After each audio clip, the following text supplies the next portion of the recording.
Hello, everybody. God, I almost feel like I don't need this. Hello, everybody. It's more intimate this way. I'm Dan Michalko, and probably part of the reason I'm shying away from the mic is I do that for a living. I run WCBE, one of the local public radio affiliates, 2 blocks that way. But the reason I'm here, it does seem odd to have a guy who makes his entire living dealing in nothing but sound on a graphics panel. But the reason is, along with that sound, maybe it's because of the deprivation at work all day, only using my ears.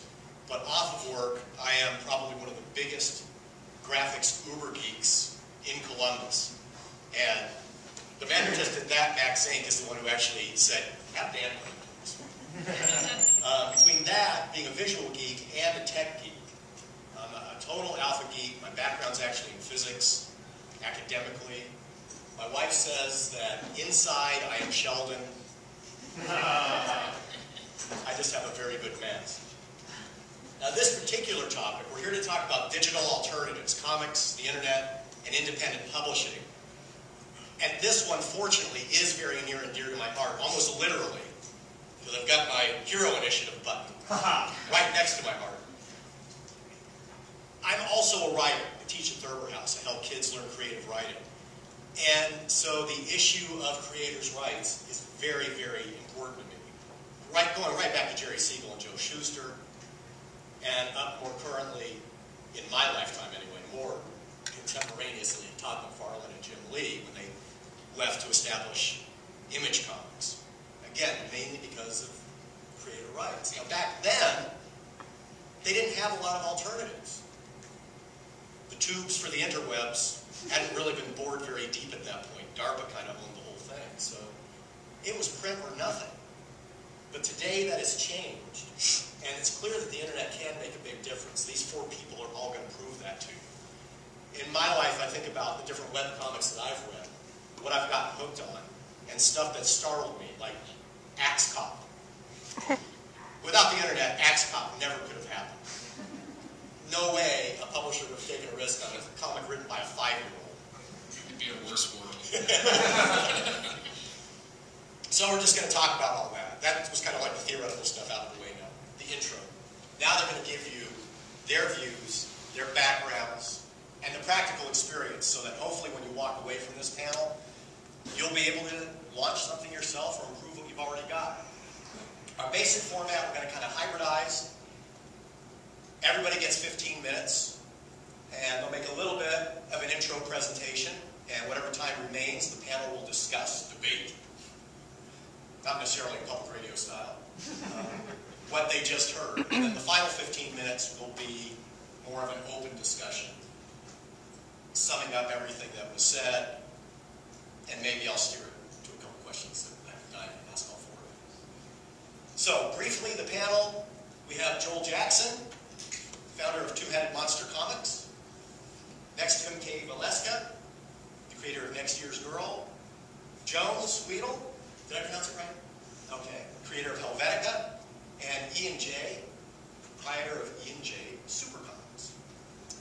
So just because he promised he was going to really amuse me, we'll start with Joel Jackson.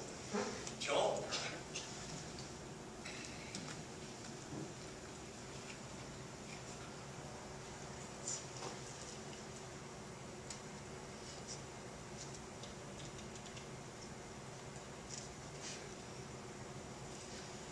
Starting off a little warm, and that's not good. Okay, so this is kind of in response to some things we were talking about earlier in Symposium about traditional means of illustrating comics and more modern takes on it. It says, warning, comics traditionalists beware. The following content can be extremely upsetting.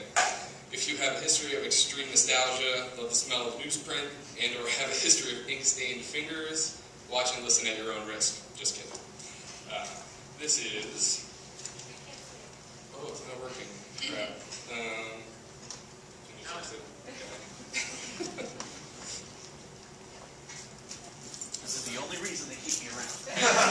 That's a good reason. Somebody should draw you a cape before this is done.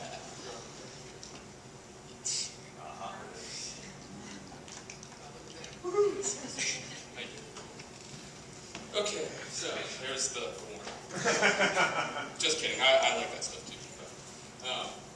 So this is digital alternatives, making comics with ones and zeros, not pencils and pens. By me, Joel Jackson.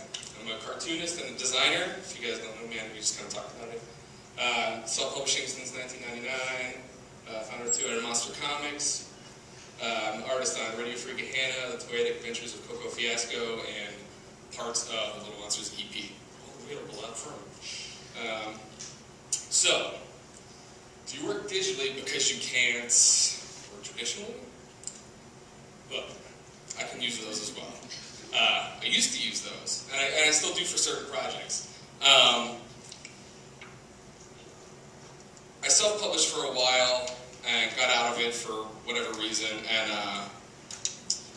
whenever I went to go get married, my wife and I discussed what we wanted for our favor, and we thought that making a comic about our life together so far up until the wedding, because there have been a lot of really weird coincidences and things that happened, might be a really good story to tell, and a personal story for all our friends and family.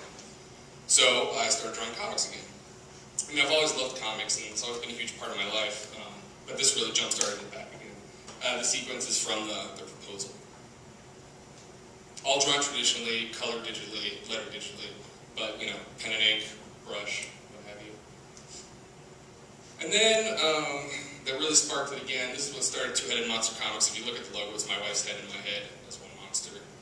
But then I started thinking about it more, and like what kind of books I would want to make myself, and you know, I'd done that before and written stories, and I can write, but it really doesn't interest me as much, so I wanted to find a writer, and I ended up collaborating with a person I used to talk to at the comic shop all the time, James Moore, who we've seen earlier today, and we started with Radio Free Gehenna, slice of life book about, it's like a romantic comedy about a pirate radio station, and I drew all of this practically like you would a comic book, right? Like normally. This cover was, she was drawn in Illustrator, but the insides were all pen and ink, toned in Photoshop, lettered and laid out in InDesign. I also used Illustrator. So, you know, pretty traditional, nothing you haven't seen before.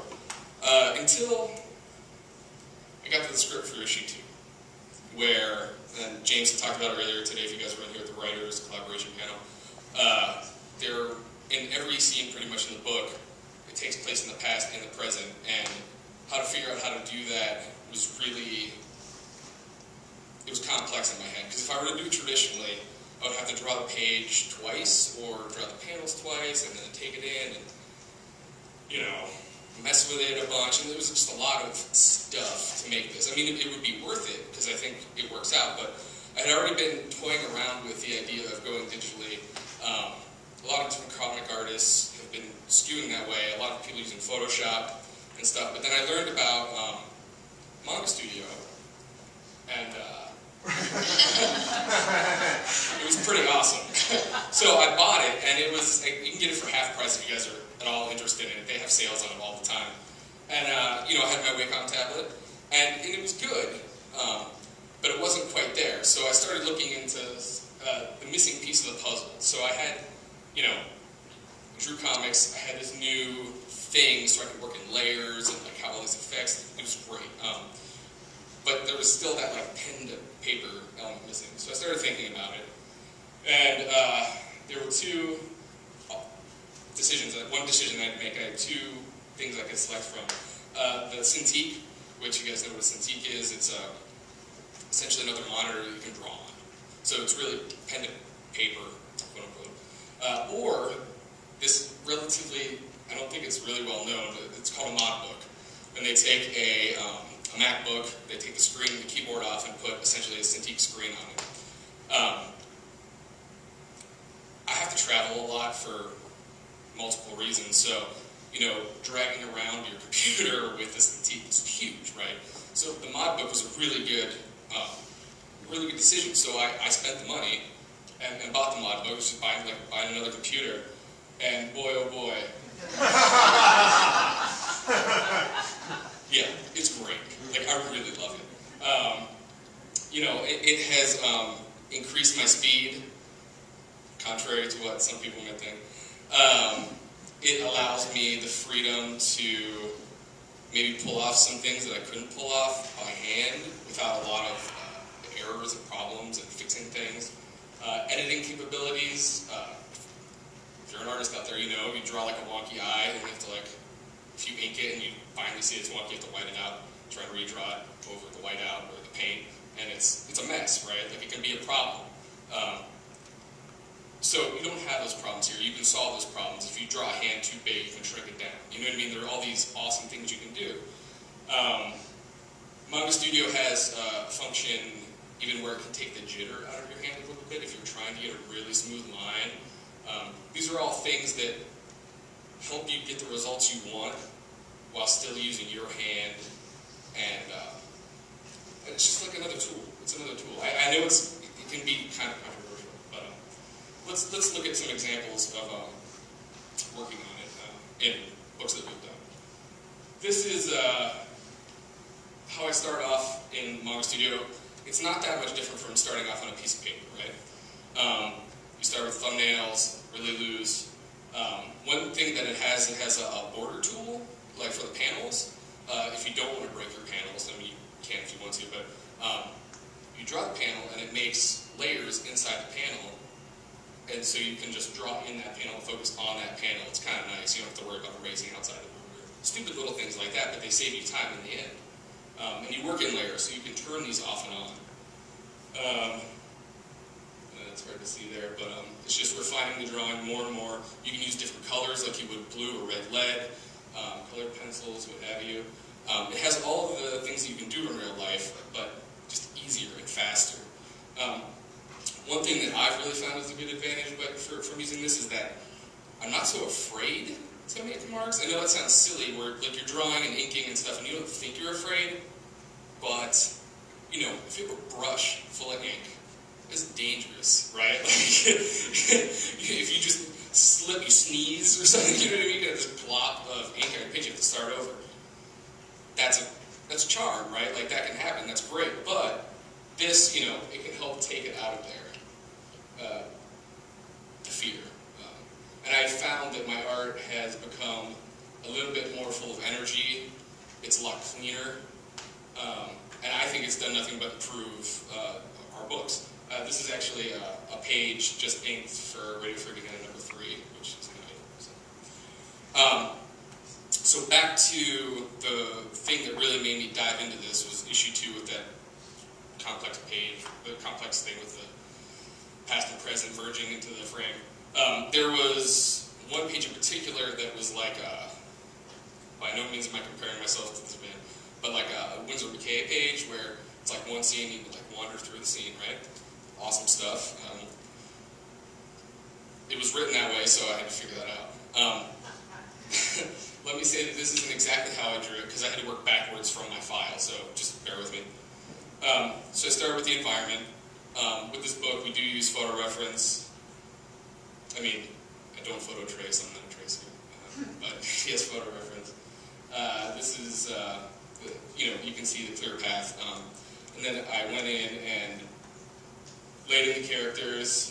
It's hard to see up here, but I just screened back the background, which is another thing that's really nice to do too with this. If you want to set a certain environment and draw on top of it, you can turn down the volume a little bit and be able to see clearer what you're doing.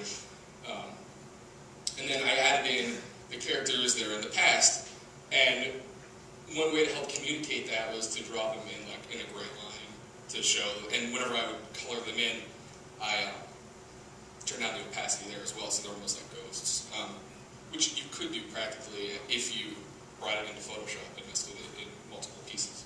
But this is just much faster and much more efficient. I'll also color things in Manga Studio a lot. Sometimes I use Photoshop depending on where I'm at, what I'm using. There's more color. Bring the background back in, you can kind of see how it's going through the ghosted figures. Color the background. I grade this out a little bit too because, you know, a lot of the story takes place in the fall, and we like to add like leaves for mood and like to tell a story. And I was looking at this and like, I need some kind of like foreground stuff and a little bit more texture, so I went in and just started drawing leaves over top of everything and in nice little places. Color those, bring it all together like that. Then I usually go and link all of my files in InDesign, and I'll add black borders to it, and then start lettering it. You know, lettering digitally versus by hand. I admire people that can letter by hand really well. I went to school here, I graduated in 2004, and you know, you take typography classes and they make you letter by hand. I'm sure, I don't know if they still do that, they did back then. It's hard. You know, right? I know. Well, of course, and it's a certain skill that not everybody can have, you know what I mean? But, you know, I'm a graphic designer as my day job, so I appreciate typography, I know how to use it, so I letter digitally. And then I treated the path balloons the same way as I did the characters. They're a little transparent, gray instead of black. Anything to tell the story. It looks crowded. When you read it, it actually does flow through. One thing that's interesting, there's also another conversation going on via text message, which is just another layer. Then credits, which was a topic earlier. And it all comes together to tell the story. I've had people tell me that they've read this book like a multitude of ways. Like they would read through the present first, go back, then read through the past all the way. They would go back and forth, which is kind of interesting. I don't think I really thought about that when I was drawing it, but it's kind of like one of those perspectives from different people, you know, read things different ways. It's kind of fun. But I don't know how I would have done this as easily practically. It would have been really tough. It's all about balance. These are my tools that I use pretty equally. And I know it's pretty silly, but I really believe in using all of these to make a whole. It might not seem like you have to do that, because you don't, because you can just draw a comic on a piece of paper. But I found, for me, using all these tools produces what I feel is a pretty professional product, and helps me tell the stories that we're trying to tell effectively. I don't do I miss that?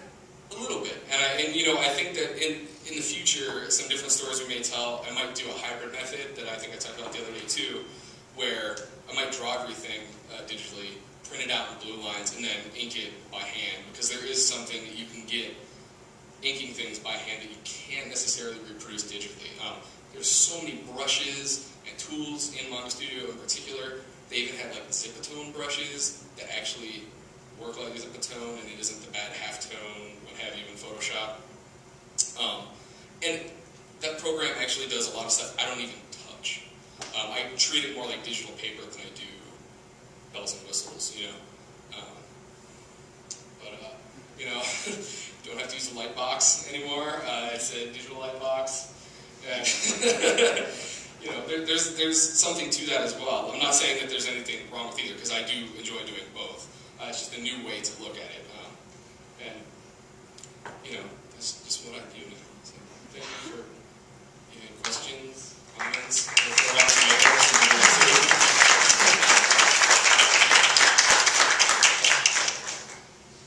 We'll stay on track and reserve time for the end.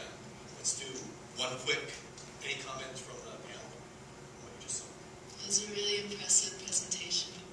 Nice. I'm very jealous. I did it last night. I'm intimidated. You've made me want to buy a mod book now, so we're going to have to talk about this. They're pretty great. You can get them if anyone is interested. I'll give you this piece of information. There is, what's the name of the company? Axiotron makes them. They're licensed from Apple. Like, it's not an Apple product. It's this third party that makes them. And there's a website called GainSaver. That's where I got mine, and they actually use my shell was a used shell from an old computer, and they'll build it like with some new parts, some old parts, and like customize it to what you want. So maybe you can save a little bit of money, and that little bit of money I saved, I like ramped up the memory and stuff like that too. So it's not like you're buying a MacBook Pro and then like voiding the warranty or anything. Oh, I'm pretty sure my warranty's voided. I'm not sure. I don't remember. It's been a few years. I kind of didn't care. It's a new computer, so it's like different. Well, and they'll also, if you have a MacBook, you can send yours in and get it modded. Oh. So they'll do it to your computer. I haven't looked it up lately because I have mine and I don't really look into it too much. But they were going to do MacBook Pros as well, and they're way more expensive, but bigger screens, stuff like that. And that would be be my one big disadvantage, I think. I should have talked about that. But some disadvantages to it is the screen's kind of small, so that's kind of unfortunate. But you can zoom in, zoom out, so that kind of fixes that. I don't have original art to sell, so that's definitely but if there was a page, you could maybe make a print like of 10 or 50 and like sign on a dual sketch, and, on nice paper. That it's a weird thing that's happening right now. There are enough people doing it now that it's quote unquote kind of normal, and you don't necessarily see it all the time. Like if you're reading a comic, you don't necessarily know it was drawn digitally. Mike Norton, if you guys know who Mike Norton is, he made the switch, and I don't think anybody knew. You can really tell on his Shazam book that he did, and Battle Pug, his Battle Pug, that's all done pretty much out by one hand. So, yeah. Thanks.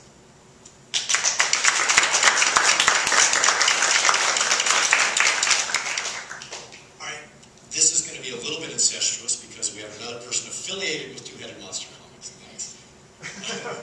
Katie Valeska, she'll give a brief talk as well.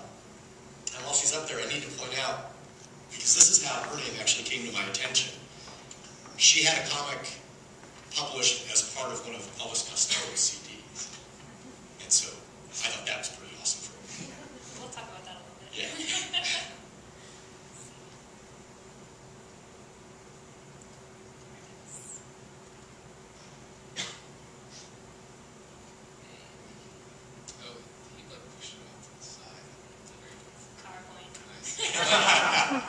I haven't used PowerPoint in like 10 years, so we'll see how this goes. Alright, hi, my name is Katie Valeska, as Dan said, and I am part of Two-Headed Monster Comics along with Joel and James, our writer out in the audience.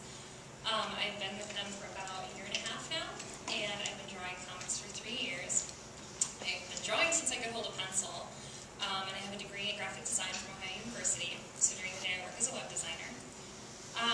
So I just want to talk to you guys a little bit about my process and about, why I chose to do a webcomic over print to start, and, kind of the advantages and the challenges I face along the way, and just really to tell you what a great tool the internet is for sharing your work.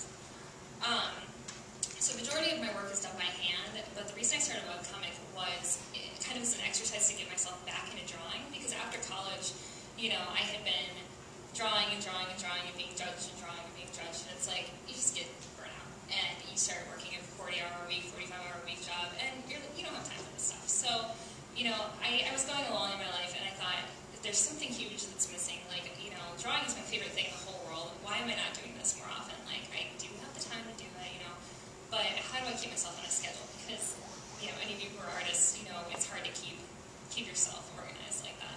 So I thought, if there's a way that I could just share my work with a bunch of people and kind of get the feedback, get some criticism, get some praise, it would keep me motivated to continue drawing regularly. And so I decided on New Year's Day of 2010, I thought, I'm going to post one comic and put it online and just see what happens. And I did, and then I did this webcomic for 2 years. So it was, it's a good decision.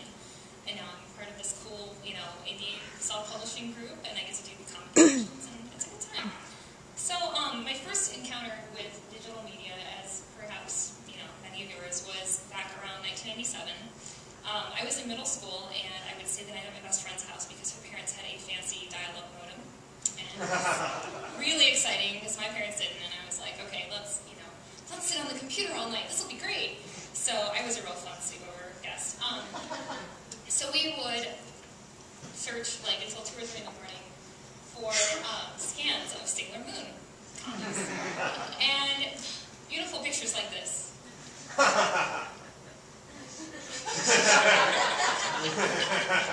Need a new motor. So we'd sit for half an hour and just watch this. Just what's next? What's at the bottom? I saw the thumbnail. I can't tell. What's going on? And, you can't even imagine. But we had all this art at our fingertips that we, I mean, actually, whatever. We're just in our pajamas and we can see all this beautiful stuff and copy it and, how it goes. So, that's enough in 1997. But the internet has obviously sped up a little bit since then. And now there are all sorts of ways for people to post, to share not only, whether or not they had a burrito for lunch or what they're doing in the bathroom, but their art and their words and,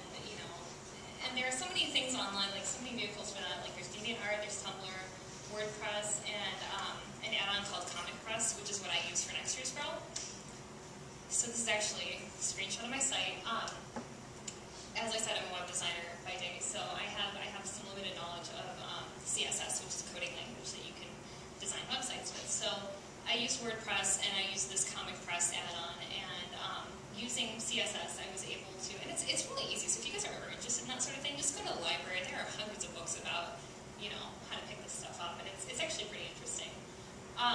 But using these tools allowed me to style the site the way I wanted, so I got to make my own header there and, come up with which links I wanted where. And Comic Press is a really useful thing because they allow you a lot of options, and it's very customizable. So, let's see. So I used WordPress, and then using Google Analytics, which is a free tool, you just embed a line of code in the bottom of your web page. It gives you an at-a-glance measurement of how many people are looking at your site on any given day, different hours of the day, like where your audience is, all around the globe, and it's a really interesting thing. It kind of helps you too to see, if you're doing enough social media marketing for your site, because it's important too, and just gives you a good idea of who's looking at your stuff. And it's kind of neat too, because you'll be like, oh, somebody in Alaska looked at my comic, that's neat, somebody in Guatemala looked at my comic, how does this work? So I'll show you guys a few of my comics. So this is one of my favorites because I really like drawing food and I really like sushi, and it's very superficial, but sushi, you guys, come on. So if you take a look at my site, nextyearsgirl.com, you will soon come to realize that I'm a big foodie. So one of the concerns about having a webcomic is merchandising it, and this wasn't really, if you're trying to make money, and if you're just trying to share art, that's exactly what I started out doing, and that's totally valid too. When I started up with Two-Headed Monster, we would go to these conventions and have these tables, and I'm like, what do I sell? I have this free comic online that anybody can go look at, like, charge them admission and have them look at an iPad or something. So what I do right now is I have 4 prints of my favorite ones that I sell, and I try to pick the ones that aren't, it's an autobiographical comic, but I try to pick the ones that aren't so much about, like, oh, what did I do today? Here's what I had for lunch. I try to pick things that people could identify with and like, even if they didn't know who I was, which is most everybody. So I have prints and I have buttons, and towards the end of the year I'm going to have a paperback of the collected Next Year's Girl up to this point. So that's just me. I've seen t-shirts, stickers, plush dolls, paper doll kits. Like, there are all sorts of options that you can do to merchandise your comic if you feel so inclined. So this is a comic about a close acquaintance of mine called Anxiety.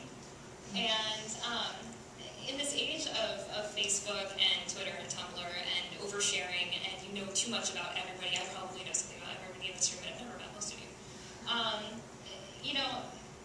Doing an autobio comic is kind of an interesting thing because, you get to choose what level of information you're sharing. And what I was trying to do is sort of put a little spin of humor into the things that were maybe problems that I had in my personal life, things like that. And that's what's so great about making comics is you can establish like how much you're going to share with people, because I think it's important to be honest, to be truthful. But at the same time, some people, you can take a little too far. Like, I don't need to know X, Y, Z about everybody. And that's what's so great is there's so much stuff out there that you can find something that's kind of on your level and relatable. And that's why it's so great to just scan really from web comics, because there's so much stuff out there. So I'm really happy that I started up doing comics when I did, which is in 2010, because it has allowed me to capture some really important moments in my life. I just picked a good time. I didn't know it was a good time at the time.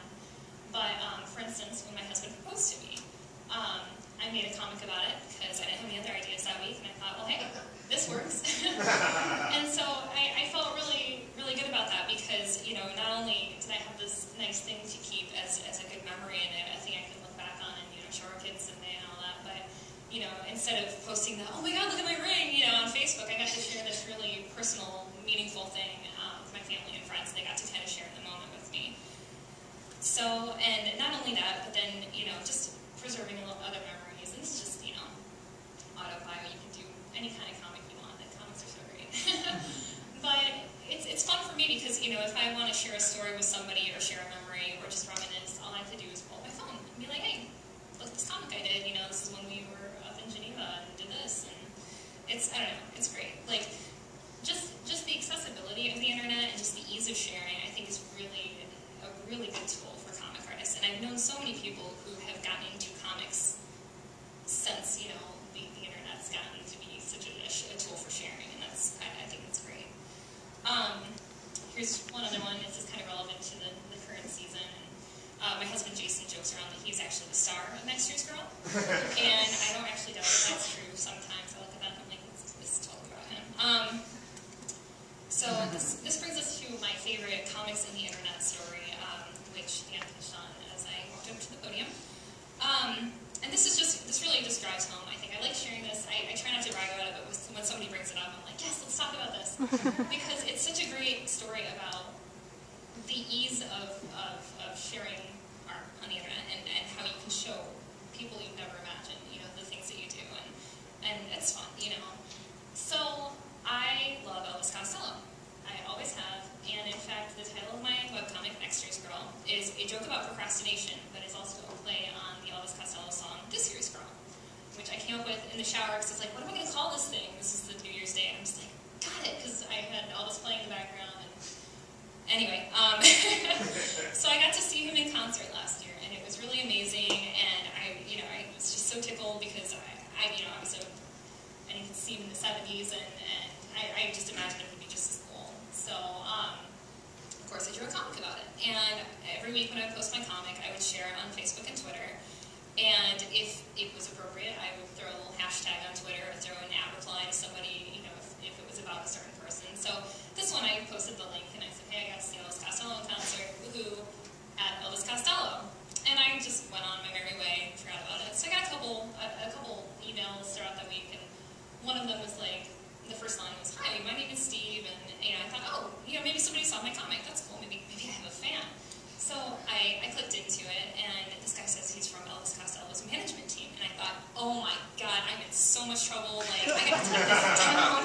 I have probably, you know, broken all the copyright rules. What am I doing? I'm done. I'm never going to pick up a pencil again. This is it. So I'm reading, you know, I shut myself up for a second, read that email, and he said, you know, I'd really like to talk to you about possibly using your comic. We really enjoyed it, and we'd like to use it for a potential upcoming project that we can't really talk about right now. And I was like, yes, okay, please, you know, please. So I wrote back, and I was like, dear Mr. Bigman, that would be very nice. Thank you. Please tell me some more, you know. I'm trying to play it cool. And so what it turns out was they wanted to adapt it for a postcard in his latest box set that came out late last year. So you can see it up in the front there, the little tiny little baby thing. That's my postcard. And so now I've had this thing that I can keep forever. That's this awesome souvenir, and it's this thing that I got to contribute to someone that I admire very, very much. And it was just a total fluke that this thing happened, but it's all just because I just hashtag, you know, Elvis Costello at the end of my Twitter thing. That's it, you know. And it's just the ease of this, and I think it's so important when you have work to share it through as many vehicles as possible. And that's why the internet's so great, because you have all these different blogs. You have Pinterest now. You have all these different things that you can use, and you know, use them. You know, if you want to share your stuff online, like, just do it. It's free. It's easy, and you never know who you're going to meet or talk to, or who's going to see your work.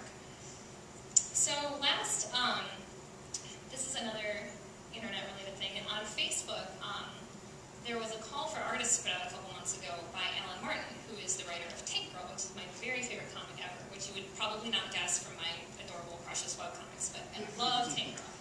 So he just put out this thing, and he said, hey, you know, we've got this project coming up. It's kind of low budget, but we're looking for artists, and, you know, if anybody's interested, you know, hey, throw your hat in the ring. And so a lot of people just link to their portfolios and whatnot, and I thought, okay, I'm going to draw some really cool Tank Girl pictures. So this is my new Tank Girl picture that I drew, and I haven't heard from him, and I don't expect to, but, you know, still, it was cool, because I got to look at all these other people's attempts at Tank Girl, and just, it was like this little community got formed just in this kind of thing that could otherwise have been a competition, you know. But yeah, really just, I mean, what I like to share with people is just, you know, if you're drawing, if you're writing, you know, get on Facebook, talk about it, get on Twitter and talk about it, like, see what other people are doing and just try and connect with them, because a lot of other artists are really responsive to that sort of thing. Like, I've sent tweets to artists I like who don't know me from anybody, and they've been really friendly, and then you can go meet them at a Comic-Con, and they're like, oh yeah, hey, we talked about X, Y, Z, and I don't know, it's just a thing. It's like we have all these tools at our disposal, and I think it's really important to take advantage of that. And it's, you know, you never know what will happen.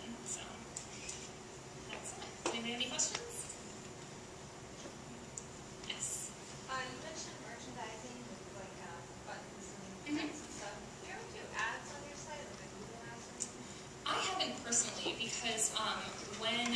started thinking about merchandising was when I joined up with Two-Headed Monster Comics. And at that point, I'm currently working on a print piece that James out there wrote, and so I wrapped up my webcomic in the spring. So by the time I started talking to these guys, I was already thinking about winding this down, so I never got to the point where I was advertising on it. But that is a big, that's actually a very good point. Yeah, if you have your own website, ad revenue is a big thing for a lot of the comic artists. It's how they pay for bandwidth. It's how they pay for traveling to shows and paying for tables and things like that. So, you know, yeah, that's a really good way to do it. Yes? Were you at Independence Day? I was, yeah. Because I realized I bought a pin with sushi on it. I just realized that's yours. That was mine, yes. And thank you very much. That's fine. Anybody else? All right.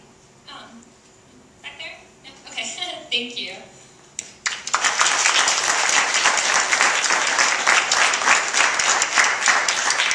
Before we move on, panelists, did you have any questions or comments? It's good. The critics were. I gotta say, your experience with other artists, maybe that's another reason I gravitate this way, because I had like a 180-degree opposite experience whenever I hashtag NPR celebrities that we aren't too.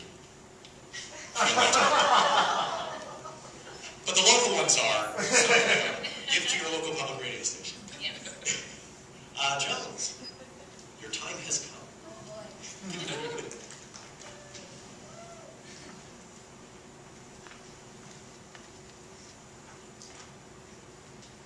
I'm very nervous. I don't have anything cool, like a presentation. And I don't know how to work this thing at all. So I You can guess exit out of mine if you want. You can hit escape or something. Oh, You know. escape, okay. Here we go. We'll get Jules instead. That's fine. Yeah. I'm Jones. I do a comic called Helvetica. Wow. It's not about typefaces at all. Wow. It's actually about existential skeletons. And I feel really disappointed in myself that I don't have any imagery to show you guys like these two very responsible people have done. You open the internet? I could open the internet. That's a very, very good thing. I didn't know if that was a proper thing to do, though. Well, as soon as you say existential skeletons, we gotta see. Yeah. Okay.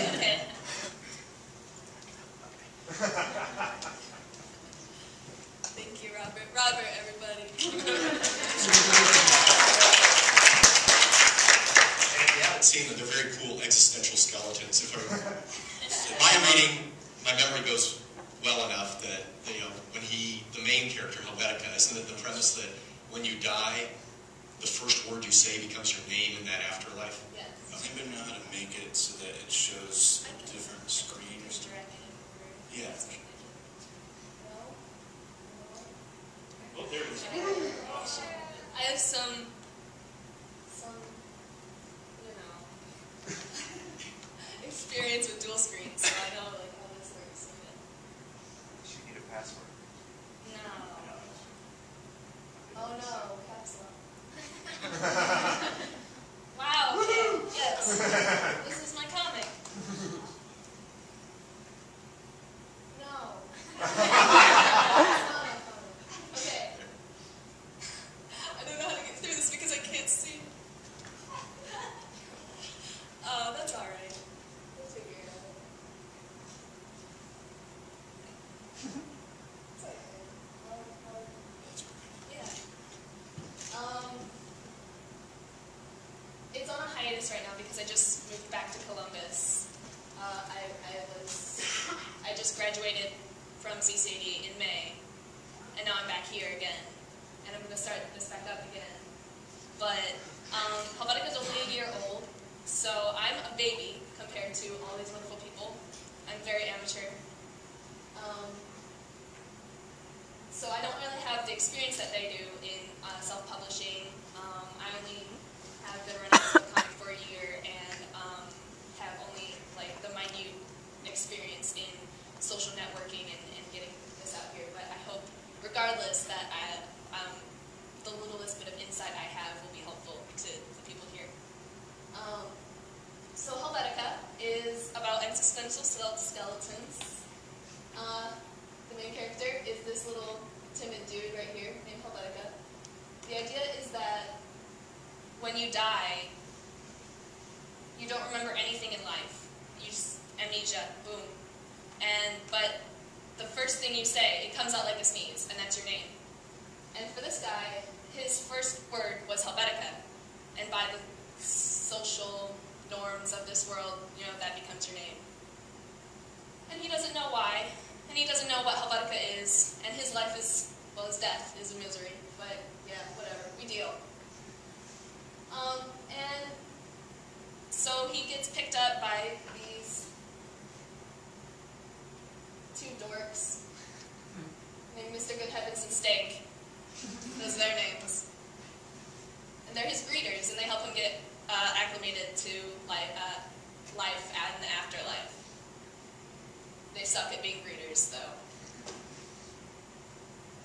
And this is Autumn. She works at a soda shop. She's very excitable. Anyway, I should talk about my process. I work entirely digitally. I don't sketch out traditionally. I don't actually normally work traditionally at all.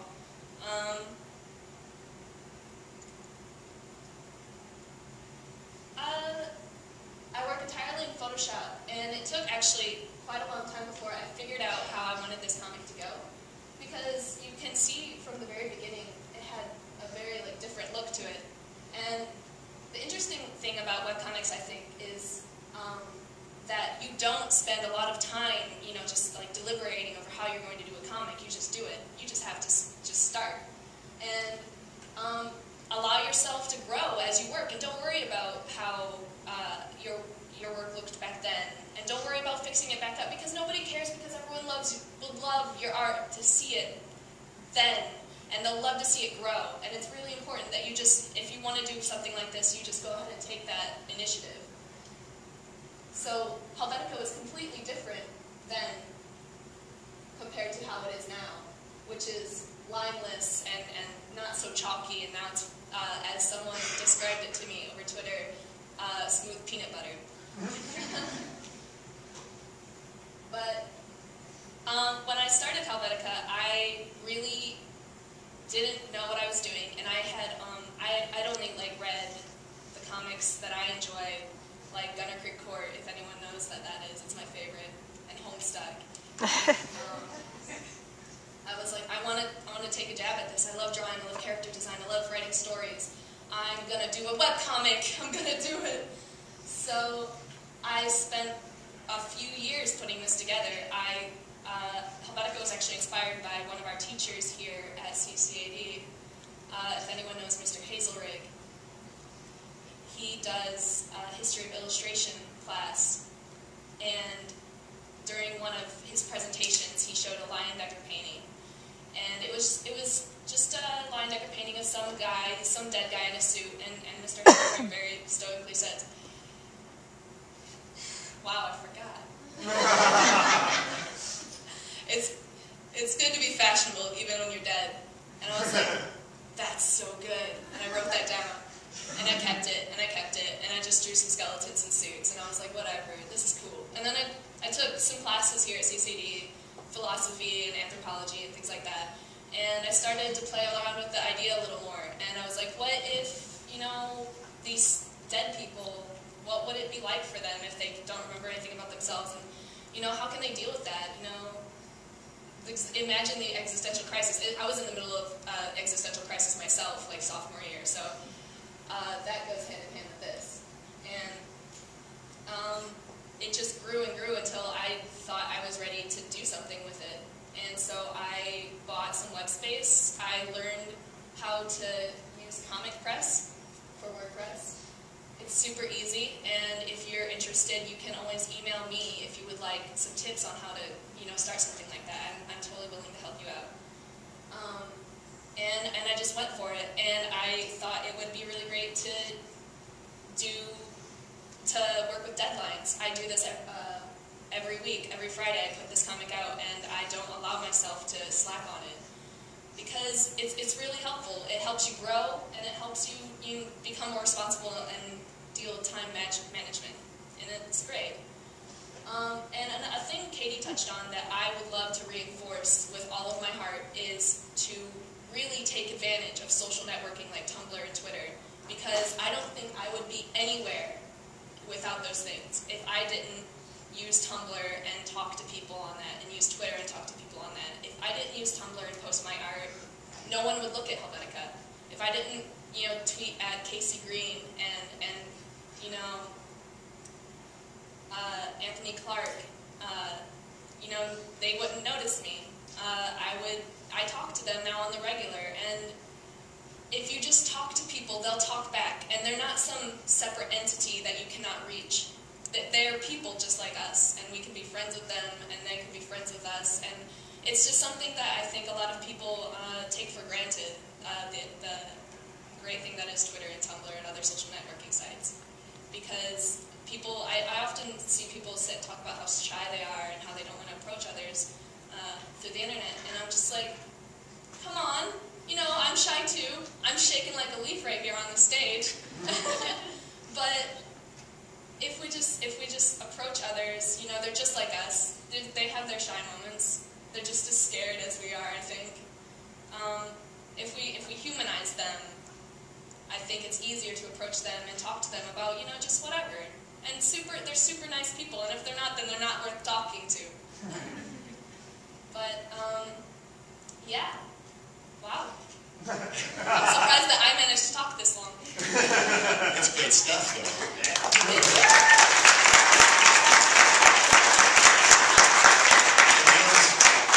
I actually want to take advantage of the fact that you are, the freshest out of the gate.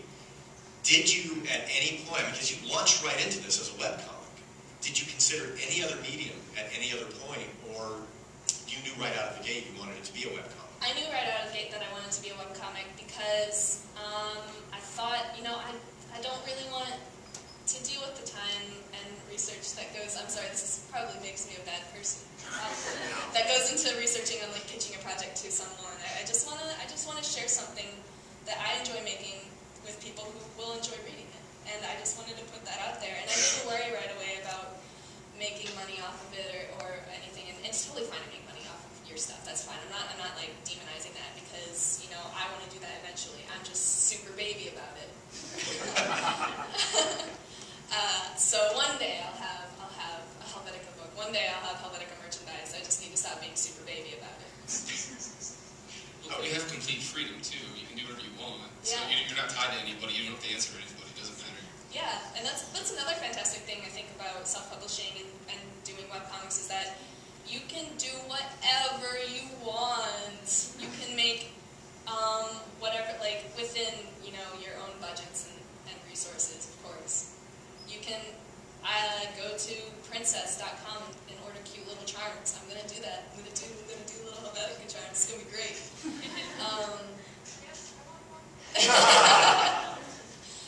You can go to, I guess the top of my head is Scream. It's a local thing. And get your t-shirts done and sell them through yourself. And you can also, contact other companies like Topatico and see if they're willing to sponsor you and, help you out with that and, publish your books and produce your shirts and things like that. Well, I know you definitely are going to have a huge, great future because of all the creative people I work with, I think you're the first one who actually said, I like to work with a deadline. It's very scary, but it's very helpful. It's very, very helpful. Because once you graduate from CCAD, you're not going to have deadlines anymore unless you have clients. And, well, you got to put them on yourself, so, And if you skip a deadline with your comic, you have to think about how that affects your readers. So, if I skipped deadlines with Helvetica and never told anybody, hey, I'm doing a hiatus or something, people would be like, well, okay, what happened to Helvetica? And then they'd forget, and they'd never check my site again until, some great surge of comics happened again for me. So that makes me unreliable, and it also, breaks the trust between me and my readership. So I find it really important to stick to deadlines and keep up a schedule. On a tangent, I also wanted to mention also, you know, just doing something like this, you never know what's going to come out of it. If you stick to it and are really passionate about it, you know, really great things could happen, because out of the blue one day, IO9 did an article about Helvetica, and I was like, alright, that's really cool. I'm glad that IO9 likes my comic. And through that, I was approached by my really wonderful client, Rob Pareda, who works at Shifty Look.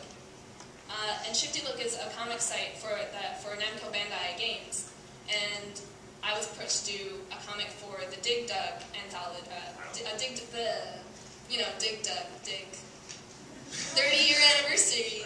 I did a comic for them. And then I was approached by Rob again to do other projects in the future. And I'm really excited. He's at New York Comic Con right now, and he won't be announcing the comic I'm working on for him, but if you go to shiftylook.com one day, you'll see it, and it's going to be really cool, and I can't talk about it, but it'll be sweet. I'm really pumped. And there's tons of other really cool comics on there. I really think I should plug shiftylook.com, because it's got Dig Dug, it's got Katamari Damashi, it's got Momo Girl, it's got... so if you've ever played Namco Bandai games, I don't think we can do Pac-Man. I don't think that's really on our list, but we've got so many Namco Bandai comics, and they're trying to make webcomics not a commodity, but they're taking advantage of how popular webcomics are now and making them into something that is readily available. And it's really fun with Shifty Look, because you've got all these video games that you've played as a kid or play now, and you can read a comic about it. And it's official. It's not some, fan stuff, which is also fun. I like fan stuff. But yeah. Well, I want to see, because I've hogged up all the questions so far. Again, audience panel, any comments for Joe's questions? I've got one. So the idea came like when you were working, you were in school, and it grew. Okay. And then you decided, I'm going to do a webcomic, and this is what it's going to be. And I'm curious, how far do you plan, story-wise, in the future? How far do you work ahead? Or is it every week you just sit down and say, okay, I'm going to work for however long it is it takes you to make a comic. I don't know what I'm going to do for this week, but I'm just going to sit down and do it. Is that how you approach it? Or No. I think I planned out the story completely before I actually started the comic. I scripted out at least the first chapter, but I've also had the entire story planned out ahead of time. And I'm writing the scripts as I go, but I know what's happening.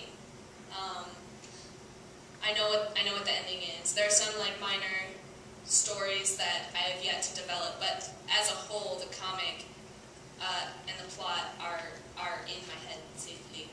Yeah. Yes. First. Go ahead. And what was your major at CCAD? I was illustration.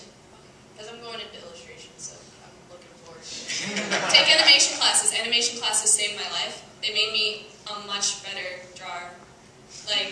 For real. Illustration represent, but take animation classes here. They're great. They're really fantastic, and the animation faculty is so kind and awesome. You should totally take advantage of that. Yes. Okay. We have right here. So, you said you, before. So, you said that you wrote out the story first, and then you said you wrote out the script for chapter 1. So, you wrote out the script, and then you drew the pages for chapter 1? Yeah, that's right. Okay, and then also, how long did it take for you, do you really recommend Twitter? Yes, absolutely. I love Twitter. It's so great. It's fantastic. You can just shout into the void, and people can either respond to you or ignore you. It's great. It's like a great chat room where nothing, no rules except if you're if you're a jerk, maybe you'll get banned and people won't like you.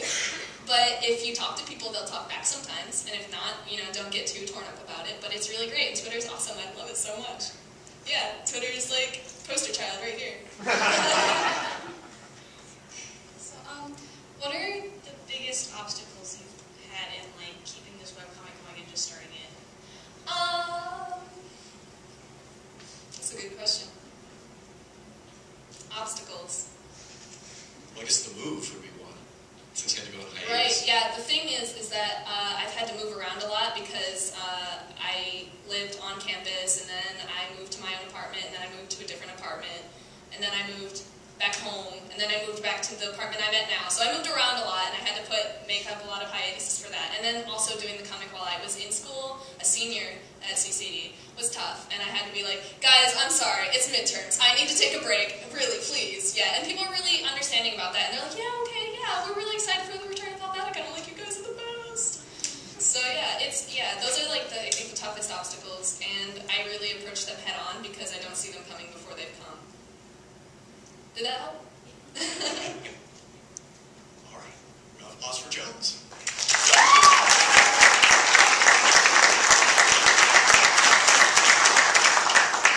And we'll close with Ian J. Now, Ian is. Do you live in Columbus now, or you are only out of town? Never lived in Columbus. All right. So Ian actually graduated from the Savannah College of Art and Design. Hi, everybody. I don't have a visual part of my presentation either, so if it's cool, I can pull up my own webpage. Or we can pantomime. Yeah, I'll paint a picture with words in your minds. Is this already open? Yeah. Show all windows. Show me the window. Is that the window? That's the window. That's the window.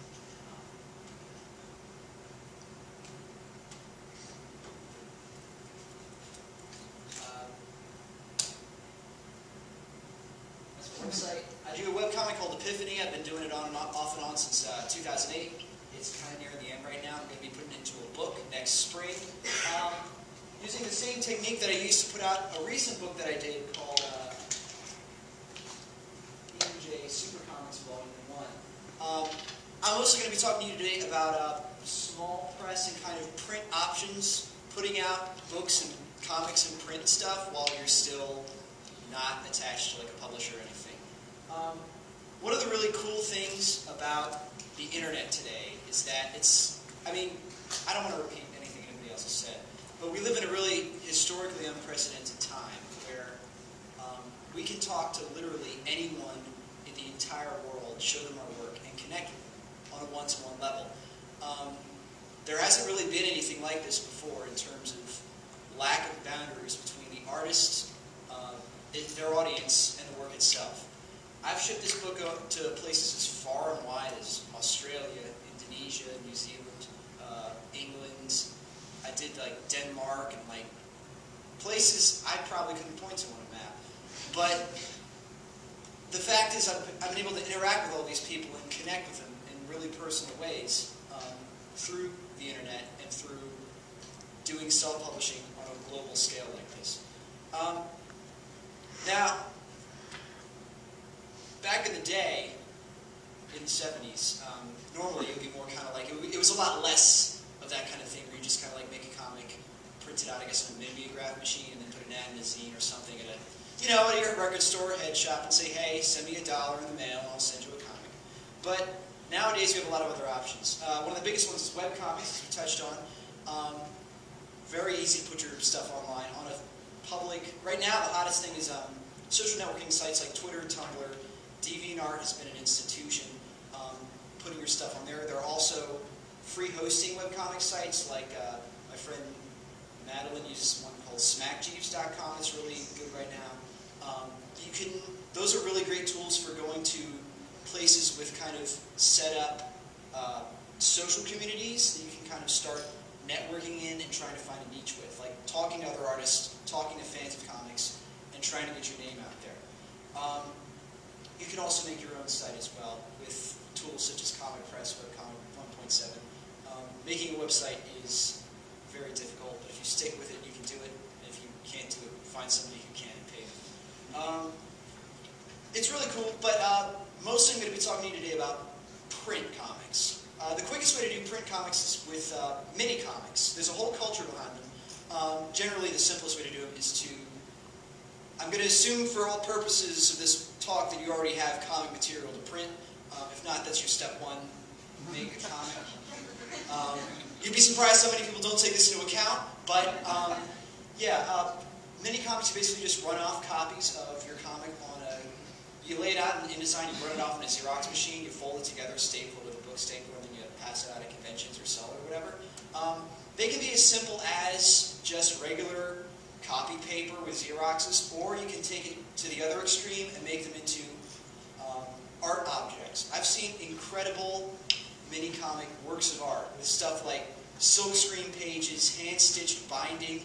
I've seen really creative uses of materials. My friend Pranas Najukolaitis, I probably mangled his last name.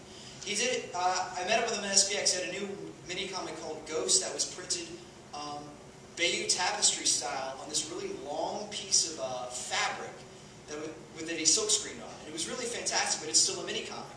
They kind of provide a great way to experiment with kind of the medium in terms of just, not just with the content, but also with the substance. And I think that's a really important thing to remember when you're designing comics for print, is that nowadays, with the advent of the internet, with the advent of being able to put comics on the internet really easily, packaging and presentation have become more important than ever in terms of making a sellable product. When you're marketing a printed comic, especially one that you've already released online before, such as with this one. This book I did was a compilation of minis, anthology pieces, and other kind of miscellaneous work I had floating around online, all kind of bound up into one big 200 and change page book. I was marketing it to two groups. One of them was my fans who had collected, maybe have collected like half of the minis over the years or some of them, and wanted like a really nicely bound presentation quality book to have them archived in. And the other group I was marketing to were newcomers who had never really heard of me before or knew who the heck I was, and they want a good way a professional way to get introduced to my body of work. I designed this book with both of those groups in mind.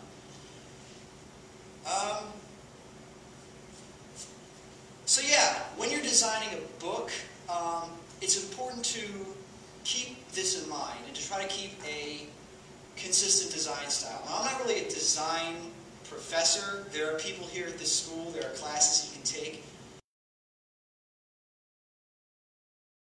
Kind of understated style. I didn't want to overpower the content itself. And yeah, just try to stick with a clear theme with it. I really suggest going to, like a Barnes & Noble or a Books A Million, or whatever you guys have out here, and checking out graphic novels and comics that you think look really good, finding what works and what doesn't. Companies in particular such as Drawn and Quarterly, Top Shelf, Fantagraphics, Pantheon, make a big effort of putting out really beautiful, professional quality books that not only catch the eye in terms of what's inside of them, but catch the eye of what they are as well. So they look really good sitting on a coffee table or on a bookshelf.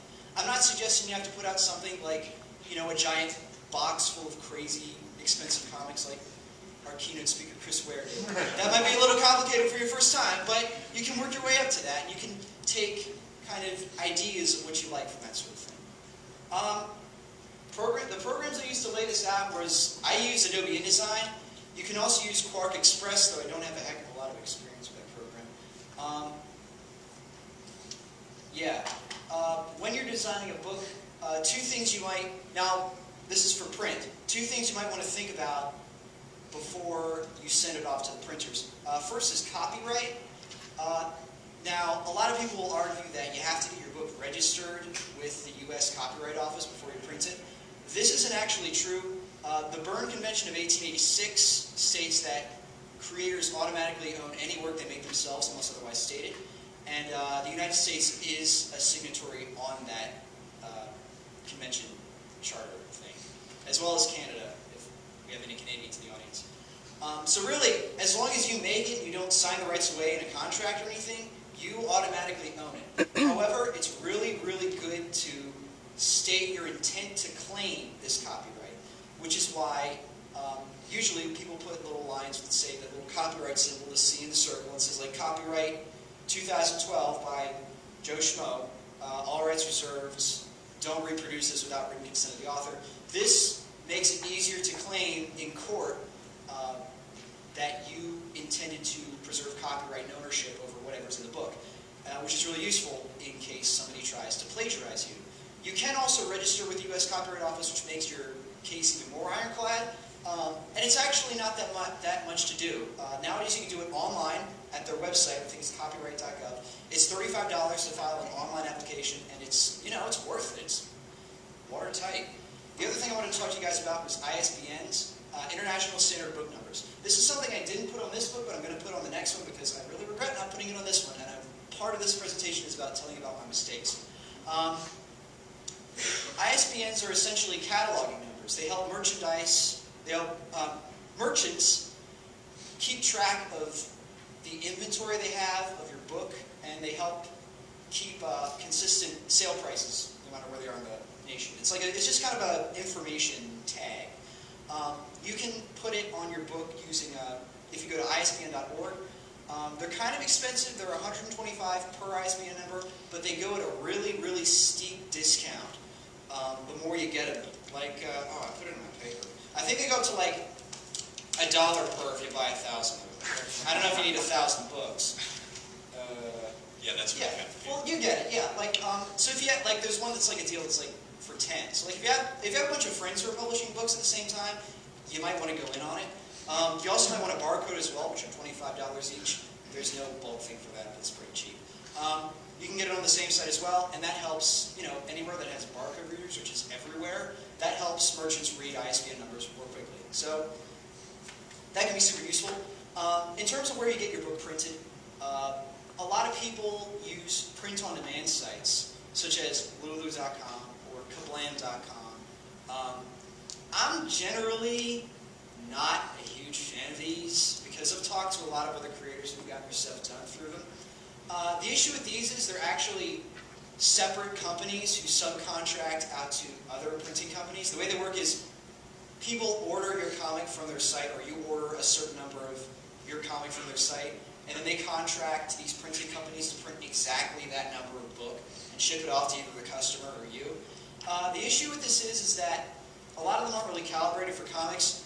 The print quality can be really, really variable, from pretty okay to just completely abysmal. I've heard some incredible horror stories. It can be a really high cost that it can be really hard to get a profit on top of them.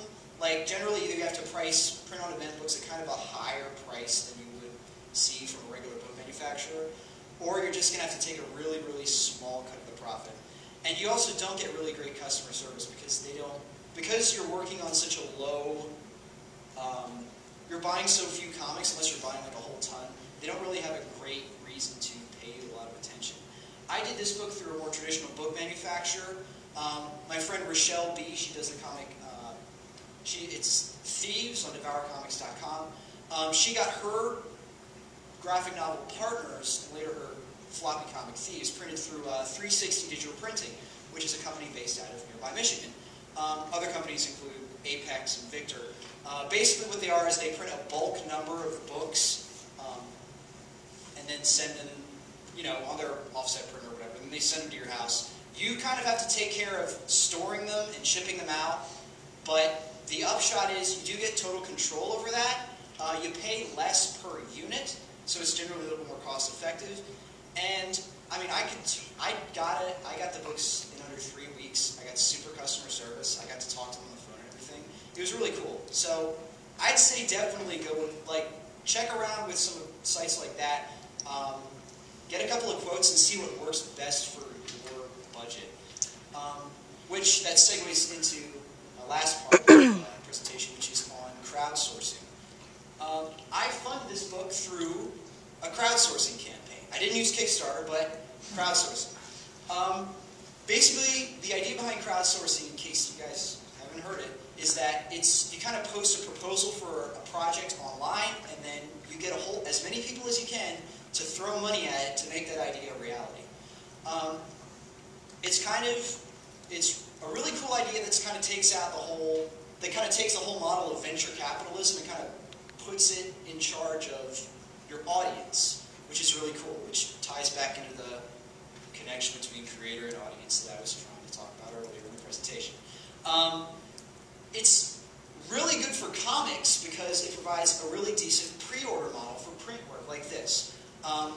basically, I've heard other people market it as like, oh, donations or like a pledge drive. But with this, I could just say, hey, if you want a copy of this book, give me $20 and you'll get it when it comes out. And that was kind of how it worked. And it was the whole thing ground on money for products. And if people wanted to donate more, they got more merchandise. They got more commissions or perks or whatever. Now there are two different main big sites that do this. The first one is Kickstarter, as you guys have probably heard of. I use a different one called Indiegogo.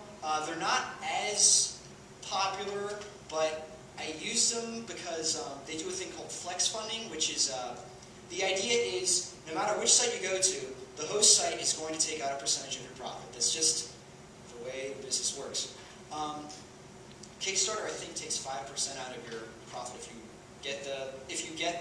you meet your goal, and if you don't meet your goal, everybody gets their money refunded and nobody gets anything.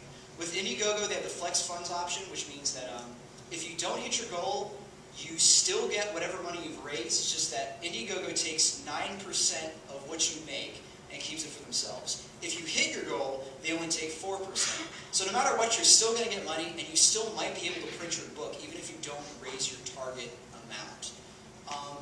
It's really nice, especially for people just starting out, where it's kind of like, I don't know if this is going to work really well. But I ended up getting twice as much as I asked for, which was like totally surprising. But it was super cool.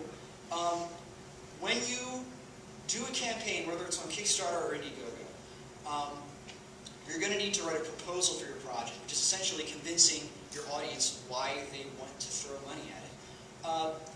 The three things you want in this proposal are comprehensiveness, transparency, and professionalism. You need to be as clear as possible with where the money is going. You can't just I've seen Kickstarters that are kind of just like, hey, give me money, I'll make the book, whatever.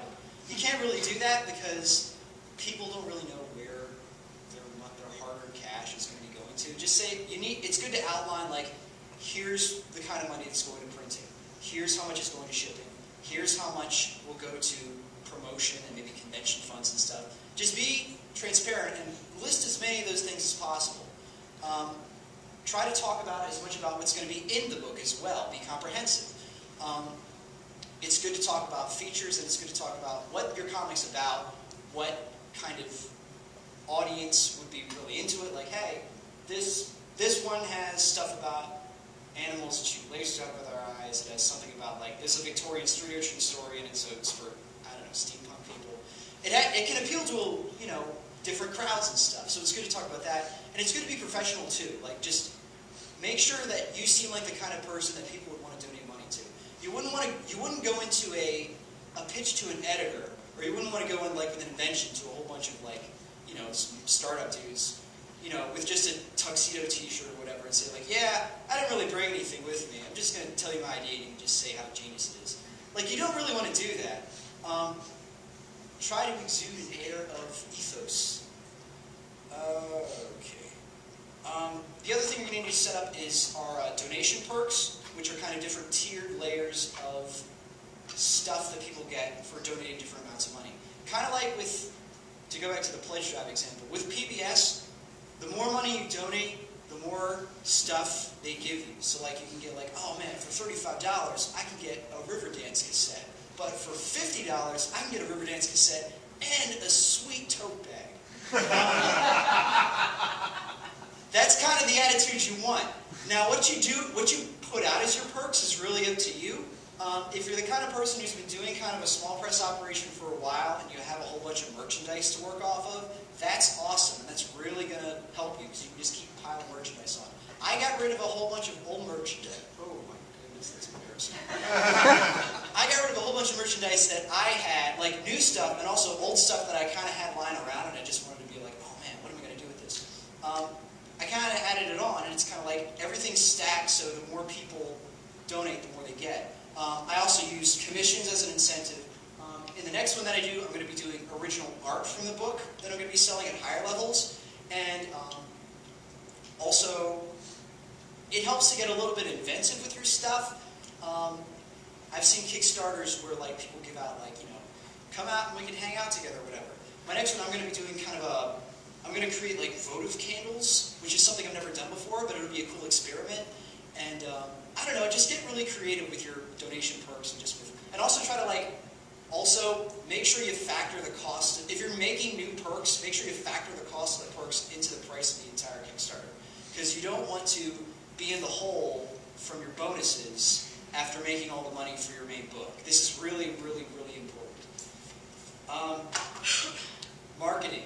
So, remember the thing that the other three people talked about social networking that you probably are bored of hearing about by now? Use social networking, y'all.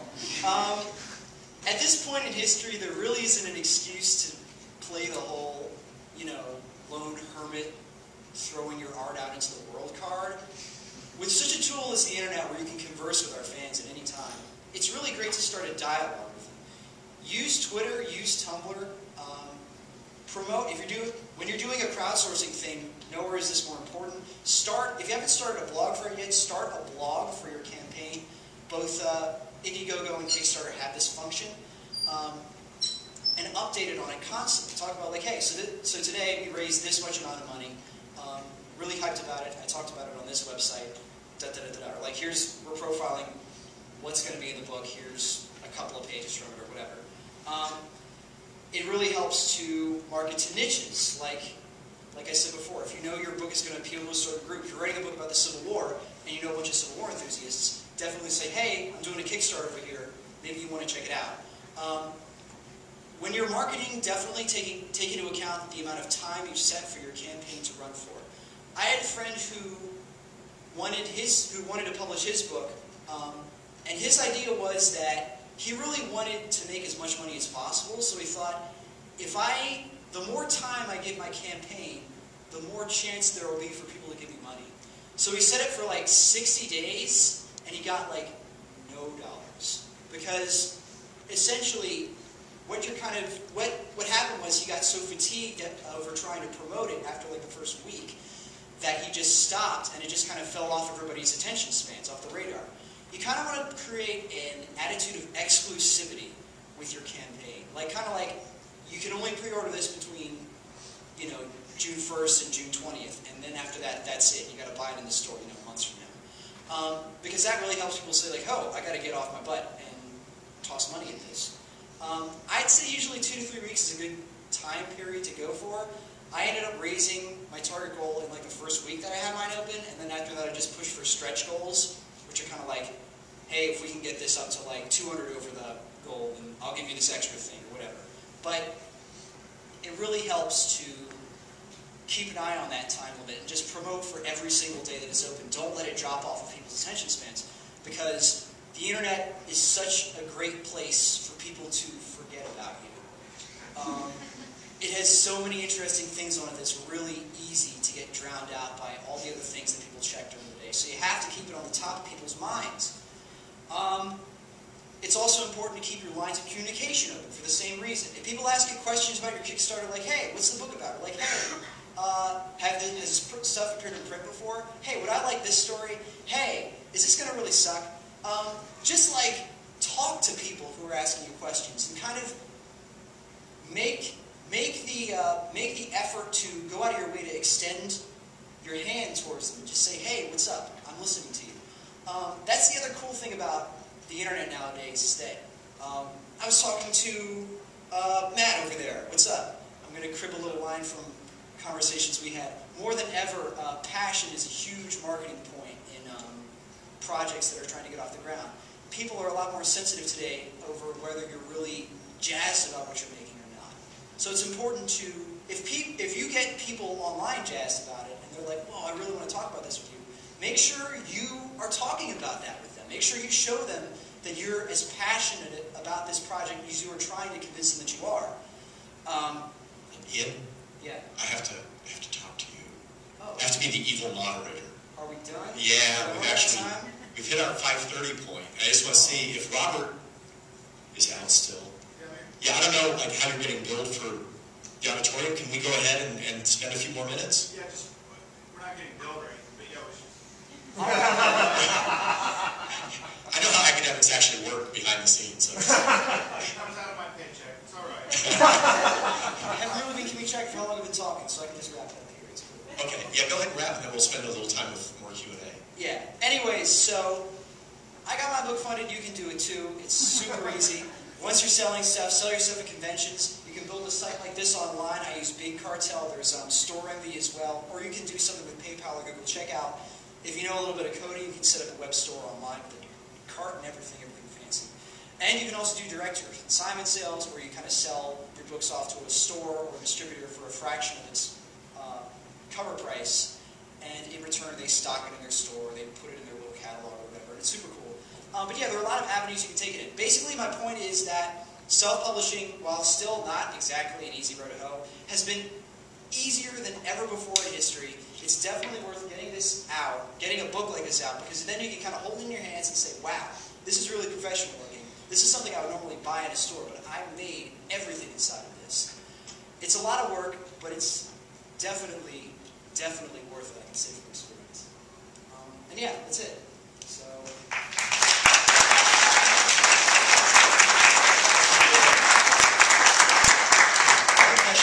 Get out right away because of the legal and practicalities. Sure. You brought up copyright, and that's something we hadn't talked about before with the webcomics. Yeah. I know in 1888, the Berne Convention wouldn't have covered web. How do you protect copyright on something that you're putting online? You can just put a copyright line on the website, or you can put it on each page. It's really up to you. But again, it's still, even if it's not printed material, it's still covered. I know that's the way it is with DVR and Tumblr and stuff like that. But it really helps to put your name on your work, whether it's on your site or on your pages, especially if you put your pages on stuff like Tumblr or whatever. Because a popular thing people do there is kind of rip off, like erase whatever the source is, and just kind of post it as, oh, hey, I found this funny comic from somewhere on the internet. Who cares where it's from? That's really gag. Yeah. You want to make sure people don't do that. So if you're the kind of person who says, I'm going to put this on as many websites as I can, make sure to put your name and copyright symbol on the work itself and not just on your website. If I can butt in, there's a trick that I just learned. Google Image Search has a tool now where you can literally just drag and drop an image into the search field, and it will bring up similar images. So, for instance, if somebody ripped off your work and put it on their website, that'll come up. Easy peasy. Yeah, so it's a good way to police the net if you need to. And copyright laws are international as well. So if someone in another country is ripping you off, you still have the rights that you would have here. They've opened up to make it as easy as possible for you to protect your work now. Like you said earlier, you don't have to register yourself. You don't do anything. Of course, those steps don't hurt. So. And if you do want to do something if you do want to say, well, I do want people to use my work in some way, like if you're more into free, information needs to be free, they have a Creative Commons where people can remix or whatever your work, as long as they don't try to make money off of it, it's fine. You can put that on your website too. Any other questions? What's up? I kind of have something unrelated, but you're from the Savannah College of Art and Design. Sure. Tell people here at CCAD, about sequential. Is that what it is? Yes, sequential art. I have a Bachelor's of Fine Arts in Sequential Art and a minor in Storyboarding. We have a program in Savannah that's devoted entirely to studying the art of making comics. That's why I picked the college, was because, I talked to my mom about it. She's like, you can really go to a college to study business or whatever. Why would you spend 4 years doing something you hate when you could be doing 4 years doing something you really want to do for your life? I really liked it. They have professors from all different corners of the comics world. We have Tom Lyle, who used to do Spider-Man in the 90s. He was a big guy doing the Clone Saga or whatever it's called. We have Brian Ralph, who's a big name in indie comics right now. He just published he published his comic Daybreak last year at SPX. He published a new thing this year that was really cool. I forget what it's called because I'm nervous right now. But it's super cool. Check him out. We have Ray Godo, who's here at the school. I don't think he's in the room. But he did storyboarding for a bunch of animation, for Warner Brothers animation stuff. He's really cool. It's a really great, I'm really glad I took the program. I feel like I wouldn't be even an eighth of where I am now if I hadn't gone to CCAD and checked out the sequential art program. So, CCAD has been really, really cool as much as I've seen of it from visiting here. But You guys are cool as well. But CCAD is also cool, and we have a comics program, and you guys should start a comics program here, because I've met a whole ton of people who are passionate about comics. So, one of you guys, what? Yes, sir. I have a question. Actually, sort of along those lines, what courses or sort of like additional supplemental course material might have been helpful for you, or did you find helpful at SCAD that wasn't directly art, visual art study, but say something like business, entrepreneurial business, or law to understand copyright laws, or that sort of thing, or literature courses? We had any of that. It's for everybody. It's a very good question. We had by requirement, we were supposed to take a couple of writing courses. Due to a weird glitch, because I took storyboarding and sequential art, I had to take 2 of them. So we had to do the short story and also writing for stage and screen, which really helps me in terms of writing teleplays and screenplays and figuring out translating blocking to television and movies and stuff. The mediums of comics and of screen stuff, like movies and TV, aren't too dissimilar, and scripting for them is really similar. So that really helped. We also had a self-publishing class that got into a little bit of the business. My one criticism is I wish they had more of a devoted business of small press class, which they were just starting to get that off the ground. They might be starting on it now, but I don't know. But for anybody who would want to start a comics program here at CCAD, definitely do a class where it's just all about managing your own small business, keeping receipts, keeping track of expenses and income, learning how to pay taxes. We got into that in some of our classes, but it was more of there were more units added on to the curriculum of like drawing and marketing and stuff, rather than being a full-on class in itself. So I'd say, we definitely got some of that, but a lot of it has also been just kind of me working and figuring it all out. Really, a lot of taking classes at SCAD was about kind of finding what you wanted to do with your career, and then picking classes and finding teachers that you knew could be useful to that. You know what I mean? I hope you know. Did any of you want to add to that? I went to school here, and I don't know what you guys currently have to choose from. I think there's a little bit more. There was one comic class when I was here, and I took it, I think, 3 times, because that's all there was. And, that's important, but I think it's also important to learn graphic design. A couple different reasons, because you don't just draw your books, you design them as well. And you can actually make money to produce your books that way. I went to school for illustration here, and that's great. And I do that on the side, and I freelance doing that. But I make money being a designer. And you make a decent amount of money doing that, and it still works. Especially in a town like this, where there's a ton of retail and stuff like that. You can actually think about that. And it can help you make your books and make money to make your books. So. I will second that, because Jill and I both work in corporate retail, which means we've sold out. It's not no, it's not really. A deal, but yeah, it's a means to an end. Right. But that's the thing. It's like, I don't think I ever expected to be doing the things that I do today, but I enjoy my job quite a bit. And the whole design thing, when I went to OU, I don't think there was now either, but there was not an illustration program. And so I didn't even realize that was the thing you could major in, because I could have done that. But I think the design thing really helps. It helps you understand composition. It helps you understand, communicating a message, and that is what you're doing in comics. And, figure drawing classes I think are very important. But yeah, I would totally encourage you guys to take design classes if you're not already, because it helps. And it helps you too.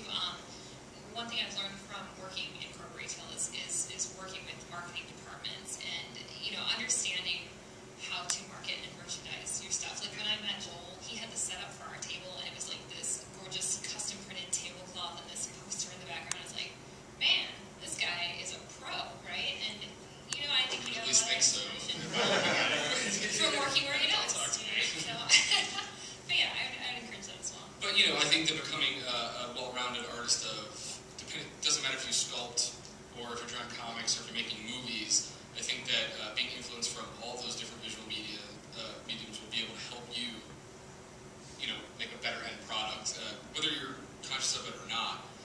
When I was here, I did study graphic design stuff.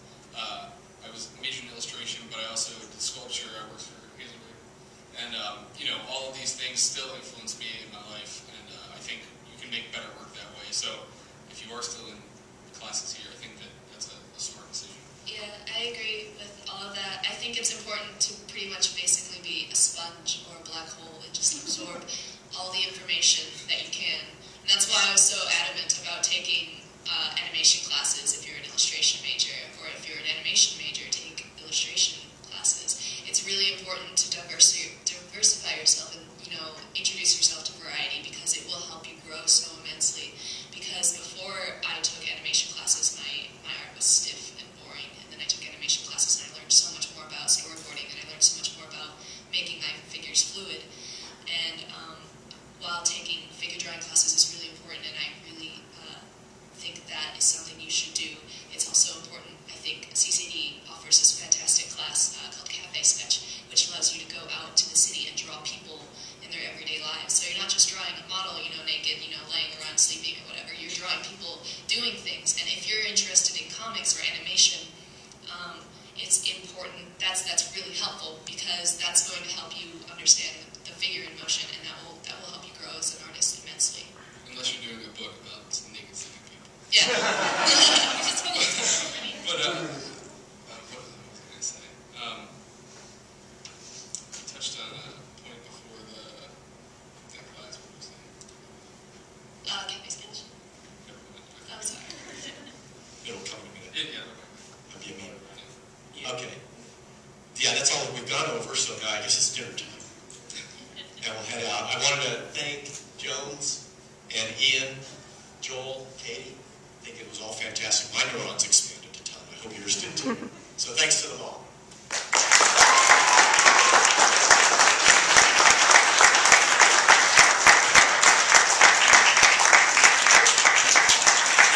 Thank you all for coming. Thank you for coming, and real quickly, I just want to say this is the last event for Mix, and so I'm personally just very pleased with how everything's gone. I hope that you've been really happy with your experience. If you have any feedback, just email me. It's rloss, L-O-S-S, @ccad.edu. I'm happy just to hear your comments or anything like that. And I don't know if I can say this officially, I can tell you for sure that we have had discussions about adding at least a minor, a comics sequential art minor. Now, it's just been discussions.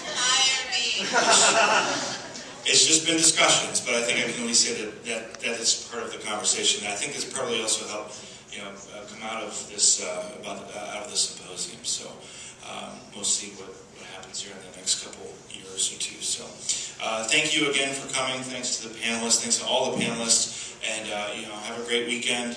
Have a safe trip home. Thank you. Oh no, one more thing. Yeah, thank you, Robert.